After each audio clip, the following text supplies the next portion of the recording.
WhatsApp and welcome back to gravity circle. And प्यारे प्यारे बच्चों, पिछली क्लास में हम लोगों ने फराडे अंकल का फर्स्ट लॉ डिस्कस कर लिया था और फराडे अंकल के फर्स्ट लॉ को हम लोगों ने ये देखा था कि अगर किसी भी इलेक्ट्रोलिसिस प्रोसेस के अंदर आप लोगों को ये जानना हो कि कितनी क्वांटिटी में कोई सब्सटेंस किसी इलेक्ट्रोड के ऊपर डिपॉजिट हुआ है या कितनी क्वांटिटी में कोई सब्सटेंस किसी इलेक्ट्रोड के पास से रिलीज हो रहा है in the form of gas, तो आप उसे क्वांटिटेटिवली पता कर सकते हो, क्वांटिटेटिव एस्टिमेशन कर सकते हो by using a formula W is directly proportional to Q। जब हम लोग यहां पर W की बात करते हैं तो वो वेट या अमाउंट ऑफ सब्सटेंस डिपॉजिट हो जाता है and Q is your charge. जब आप चार्ज का फॉर्मूला ओपन करते हो तो आपको मिलता है I इंटू टी, यानी कि charge is equal to current into time, यानी कि कितना एम्पियर्स में करंट कितने सेकेंड्स के लिए, कितने टाइम पीरियड के लिए आप पास कर रहे हो, that will give you Q। और जब आप प्रोपोर्शनलिटी कांस्टेंट हटा दो तो आपको मिलती है वैल्यू ऑफ Z। तो यहां तक की बात आई थिंक आप लोगों को क्लियर थी। यहां पर मैं आपको बता दूं Z हम लोग कैसे निकालते थे। Z is nothing but equivalent weight upon 96500। इस तरीके से आप निकालते थे। फराडे फर्स्ट लॉ का फॉर्मूला था W is equal to Z into I into T और W is equal to equivalent weight upon 96500 into I into T. ये कुछ आप लोगों के प्यारे बच्चों फॉर्मूलेस थे जो हम लोगों ने पिछले वीडियो के अंदर भी डिस्कस किए थे। नाउ आज की क्लास में हम लोग यहां पर स्टार्ट करते हैं हमारे फराडेज अंकल का सेकेंड लॉ। तो guys this is very important, Faraday's second law. लेकिन एक बात बताऊं मैं आप लोगों को, जो फर्स्ट लॉ से क्वेश्चंस आते हैं वो सेकेंड लॉ से उतने नहीं आते। तो Faraday first law is comparatively more important. Board exams के लिए फराडे फर्स्ट लॉ बहुत इंपॉर्टेंट है, लेकिन अगर आप दूसरे कॉम्पिटिटिव लेवल पर जाते हो तो फिर मैं श्योरिटी नहीं दे पाऊंगा कि फर्स्ट लॉ से क्वेश्चन आने के चांसेस है कि सेकंड से। तो हम लोगों को यहां पर दोनों पर प्रॉपर तरीके से फोकस करना है। नाउ गाइस एक बात समझो, फराडे ने क्या बोला।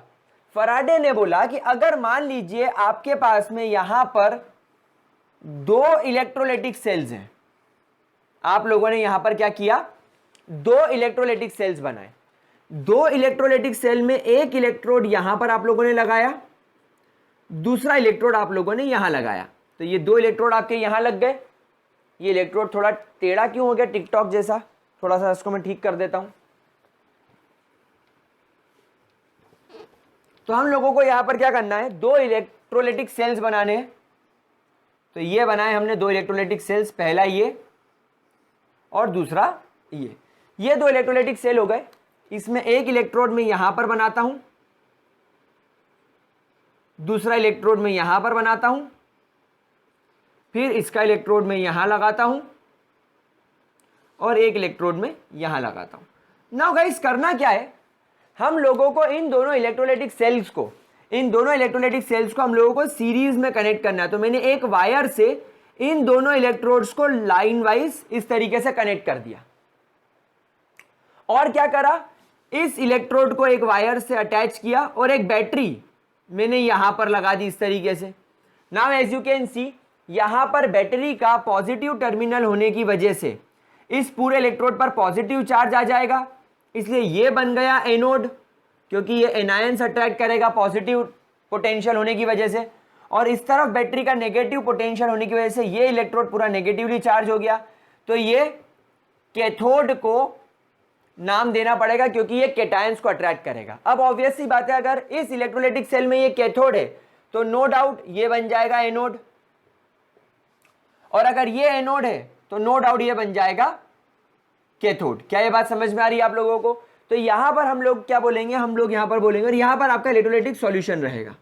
This is your electrolytic solution. तो हम लोग यहां पर क्या बोलेंगे, दैट द इलेक्ट्रोलाइटिक सेल्स, यहां पर हम क्या बोलेंगे, that your electrolytic cells are connected in series। क्या बोलेंगे, इलेक्ट्रोलाइटिक सेल्स को आप लोगों ने क्या किया है, सीरीज में कनेक्ट कर दिया, electrolytic cells are connected in series. क्या ये बात समझ में आ रही है? अब प्यारे बच्चों इस बात का आप हमेशा ध्यान रखना, अगर आप लोगों ने यहां पर सीरीज में कनेक्ट किया है, if connection is in series, तो यहां पर आप एक बात देखो भाई, जो करंट फ्लो होगा, जो करंट फ्लो होगा, यानी जितना एम्पियर करंट यहां फ्लो हो रहा है उतना ही एम्पियर करंट यहां फ्लो हो रहा है, क्योंकि आप देखो जो बैटरी हमने कनेक्ट की है वो दोनों सेल्स के अंदर कनेक्टेड है।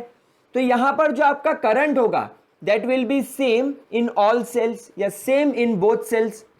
यहां पर दोनों सेल्स के अंदर करंट आपका इक्वल हो जाएगा।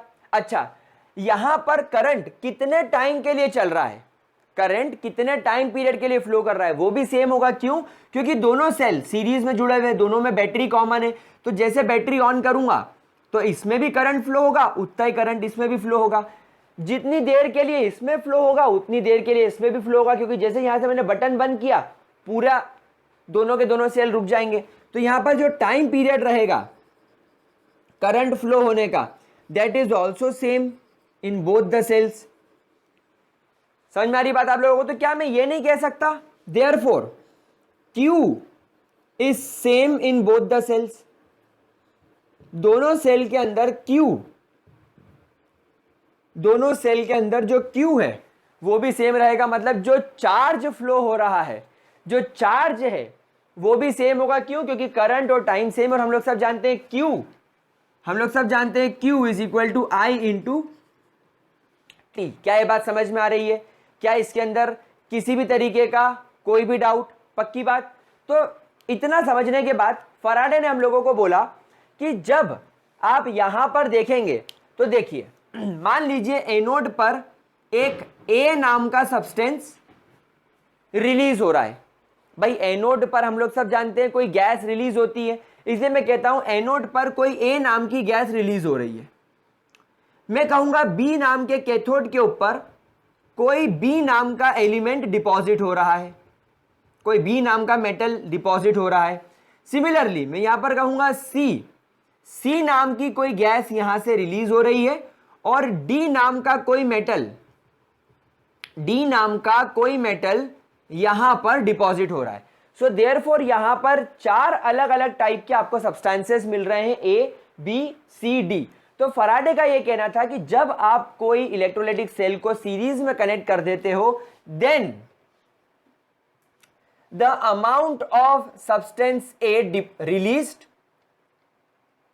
ratio amount of substance B deposited ratio amount of C released ratio amount of D deposited। मतलब कितनी मात्रा में A रिलीज हुआ, कितनी मात्रा में B डिपॉजिट हुआ, कितनी मात्रा में C रिलीज हुआ, और कितनी मात्रा में D डिपॉजिट हुआ। ये इनका रेशो किसके बराबर रहेगा? Will always be equal to the ratio of their equivalent weight. मतलब E equivalent weight of A, यानी इस A नाम के एलिमेंट का इक्विवेलेंट वेट कितना होगा? Is to equivalent weight of B is to equivalent weight of C is to equivalent weight of D।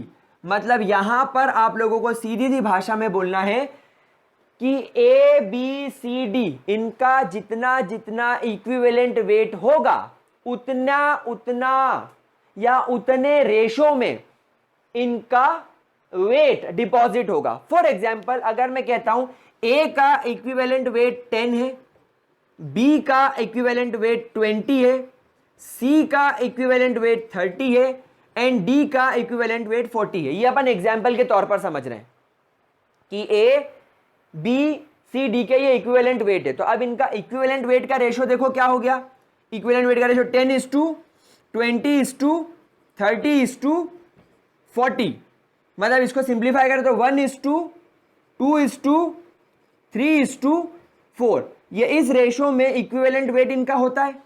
तो अब कितनी क्वांटिटी में ये डिपॉजिट हो रहे हैं इलेक्ट्रोलिसिस में, रिलीज हो रहे हैं, उनका रेशो भी यही होगा। फॉर एग्जाम्पल हो सकता है किसी केमिकल रिएक्शन में A जो डिपॉजिट हो रहा है वो हो रहा हो 50, तो B कितना डिपॉजिट होगा 100, तो C कितना डिपॉजिट होगा 150, तो D कितना डिपॉजिट होगा 200। जब आप इनका रेशो निकालोगे तो 50:100 100:150:200। जब आप इसको सिंप्लीफाई करेंगे तो 1:2:3:4 होगा। मतलब यहां पर आप देखिए कि कितना इक्विवेलेंट वेट है, उसके इक्विवेलेंट वेट के रेशो के बराबर ही उसके डिपॉजिटेड वेट का रेशो आएगा। मतलब 1:2:3:4 के रेशो में ही ये डिपॉजिट होंगे या रिलीज होंगे। क्या ये बात समझ में आ रही है आप लोगों को? क्या इसके अंदर कोई डाउट? प्लीज जरा इसको पहले नोट कर लीजिए, क्योंकि कुछ रब करना पड़ेगा मुझे। Please note it down. हाँ प्यारे बच्चों, समझ में आ गया? तो हम लोग क्या बोल सकते हैं इसको? हम लोग सिंपल सी भाषा में ये बोलेंगे कि अगर आप लोगों ने कोई दो या दो से ज्यादा इलेक्ट्रोलाइटिक सेल्स को सीरीज में कनेक्ट किया है, तो उन इलेक्ट्रोलाइटिक सेल्स के अंदर इलेक्ट्रोड्स पर जो सब्सटेंस जमा होंगे उनका वेट या उनका अमाउंट, यानी कितने अमाउंट में वो सब्सटेंस अपने रिस्पेक्टिव इलेक्ट्रोड्स पर जमा हो रहे हैं या अपने रिस्पेक्टिव इलेक्ट्रोड्स के पास से रिलीज हो रहे हैं, will be equal to their equivalent weight ratio. उनके इक्विवेलेंट वेट का जो रेशो होगा, उसी रेशो में, एग्जैक्टली वही रेशो में वो सब्सटेंस अपने अपने इलेक्ट्रोड पर जमा होंगे या रिलीज होंगे। तो हम इसका स्टेटमेंट लिख लेते हैं। तो हम इसका स्टेटमेंट लिखेंगे दैट व्हेन, फराडे अंकल ने हमें क्या बोला, when the electrolytic sales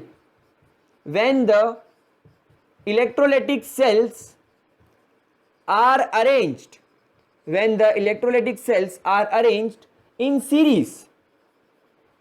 series two or more, दो या दो से ज्यादा, एक तो हो नहीं सकता, एक को कहां से सीरीज में कनेक्ट करोगे। So when the electrolytic cells are arranged in series, then the amount of substance deposited or released from their respective electrode, अपने रिस्पेक्टिव इलेक्ट्रोड पर, मतलब जो जिस सेल के इलेक्ट्रोड पे जिसको जहां जमा होना है वो वहां जमा हो, जिसको जहां से निकलना है वो वहां निकले। उसको हमसे कोई लेना देना नहीं है, हमको उससे कोई लेना देना नहीं है। हम लोगों को तो बस ये देखना है कि जो सब्सटेंस जिस भी इलेक्ट्रोड पर जमा हो रहा है या जिस भी इलेक्ट्रोड पर डिपॉजिट हो रहा है, देन द अमाउंट, हमको उसके अमाउंट से मतलब है, तो then the amount of substance deposited और released from their respective electrode will be equal to, मतलब उनका amount will be equal to their equivalent weight ratio, their equivalent mass या इक्विवेलेंट वेट रेशो, वो उसके इक्विवेलेंट वेट के ratio के बराबर होगा। And this is your Faraday second law. ये है प्यारे बच्चों आपके फराडे का सेकेंड लॉ। क्या ये बात समझ में आ रही है? प्लीज गाइस इसको जरा ध्यान से देख लीजिए, इसको ध्यान से। मैं आपको ये प्रूफ भी करके बताता हूं। चलो, ये क्यों आया, ये वेट और ये इक्विवेलेंट वेट ये क्यों बराबर आया, इसका रेशो क्यों बराबर आया, मैं आपको प्रूफ करके बताता हूं। बट बिफोर दैट जरा स्टेटमेंट नोट कर लीजिए ताकि मैं उधर का रब कर लूं। चलो अब एक काम करते हैं, इस चीज को हम लोग एक एग्जाम्पल लेकर समझते हैं। मतलब ये जो मैंने अपन ने दो इलेक्ट्रोलाइटिक सेल्स बनाए हैं, इसको हम लोग यहां पर समझ के चलते हैं, ठीक है। अच्छा, आप लोगों को आई थिंक ये बात तो पता ही है कि अगर ये दोनों सीरीज में कनेक्टेड है तो इनमें कितना एम्पियर में करंट चार्ज फ्लो होगा, करंट फ्लो होगा, और कितने टाइम के लिए फ्लो होगा वो एक ही है। तो लेट्स से यहां पर हम लोगों ने ZnSO4 का सॉल्यूशन रखा है और यहां पर हम लोगों ने CuSO4 का सॉल्यूशन रखा है, ठीक है। नाउ आप लोग सब जानते हो कि यहां पर हम लोग अगर ZnSO4 और CuSO4 रख रहे हैं तो पहले वाले सेल में Zn di positive 2 electron accept करके जिंक बनाएगा और यहां पर जिंक डिपॉजिट होगा। तो हम यहां पर मान रहे हैं कि जिंक डिपॉजिट हो रहा है। यहां वाले केस में copper di positive 2 electrons accept करके कॉपर नाम का सॉलिड बना लेगा और हम लोग सब जानते हैं कि यहां पर कॉपर डिपॉजिट हो रहा है। तो अभी मैं इस सेल को सिर्फ ये मान के चल रहा हूं कि पहले वाले सेल में हमें यह पता लगाना है कि कितनी मात्रा में जिंक डिपॉजिट हुआ और यहां पर हमें पता लगाना है कि कितनी मात्रा में कॉपर डिपॉजिट हुआ। क्या ये बात समझ में आ रही है? क्या इसके अंदर कोई डाउट? अभी हम लोग ये चीज पर फोकस नहीं कर रहे हैं कि एनोड से कौन कौन सी गैसेस निकल रही है, एनोड पर क्या चल रहा है। अभी अपन सिर्फ आधे सेल की बात कर रहे हैं ताकि आप ये समझ सकें, ठीक है। तो नाउ गाइस यहां पर आप देखो सेल नंबर 1, सेल नंबर 1 आप देखिए सेल नंबर 1 में जो इक्वेशन वर्क कर रही है वो कर रही है Zn di positive plus 2 electrons, Zn di positive plus 2 electrons forms zinc metal. तो यहां पर हम लोगों के लिए यह चीज क्लियर है कि 2 मोल इलेक्ट्रॉन हमें 1 मोल जिंक दे रहे हैं, 2 मोल इलेक्ट्रॉन हमें 1 मोल जिंक दे रहे हैं, ठीक है। क्या इसके अंदर कोई डाउट किसी भी तरीके का? तो मैं मानता हूं let's say 1 mole zinc, 1 mole zinc और 2 मोल इलेक्ट्रॉन।